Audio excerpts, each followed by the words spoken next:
નમસ્કાર. સુરત શહેરના સલાબતપુરા વિસ્તારમાંથી માનવતાને શરમાવે તેવી હૃદયદ્રાવક ઘટના. પતિએ અનૈતિક સંબંધની શંકામાં પોતાની જ પત્નીની નિર્દયતાથી હત્યા કરી. હત્યાના પુરાવા છુપાવવા આરોપીએ લાશને લાકડાની પેટીમાં ભરી સિમેન્ટથી સીલ કરી દેવાનો ચોંકાવનારો પ્રયાસ કર્યો. શરૂઆતમાં પત્ની ગુમ થયાની ખોટી માહિતી આપવામાં આવી, પરંતુ પોલીસ તપાસ દરમિયાન શંકાસ્પદ પેટી અને ચિઠ્ઠી મળતા સમગ્ર મામલો બહાર આવ્યો. ચિઠ્ઠીમાં આરોપીએ ગુનાની કબૂલાત પણ કરી હોવાનું જાણવા મળ્યું. પોલીસે મૃતદેહને પીએમ રિપોર્ટ માટે ખસેડ્યો અને આરોપીની ધરપકડ માટે કાર્યવાહી હાથ ધરી.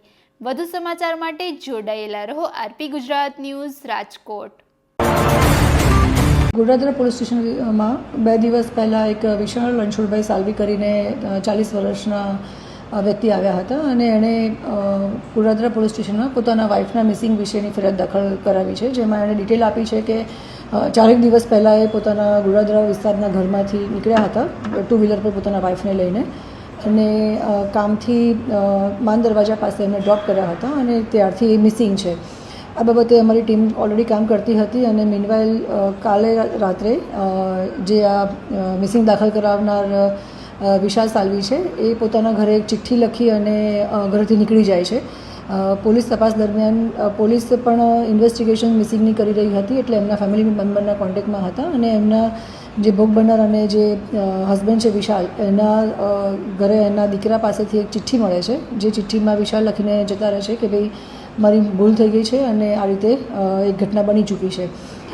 એ સંદર્ભે પોલીસે તપાસ કરતાં જ્યારે ખબર પડી કે એનું જૂનું ઘર માન દરવાજા પાસે છે, તો બંધ મકાનમાંથી એક લાકડાના બક્સામાં ડેડ બોડી મળે છે. જે એફએસઆર રિપોર્ટ અને પ્રાઇમરી જે ઇન્વેસ્ટિગેશન અમારું પોલીસનું રહ્યું છે, એમાં ખ્યાલ આવે છે કે 4 થી 5 દિવસ પહેલાંની કદાચ ડેડ બોડી હોઈ શકે છે. ડેડ બોડી થોડી ફૂલેલી હાલતમાં મળી આવે છે, બોડી પર સ્કાર પણ છે અને જેણે પણ આ કૃત્ય કર્યું છે એણે રો સિમેન્ટ પણ આ બોડી પર નાખેલો છે.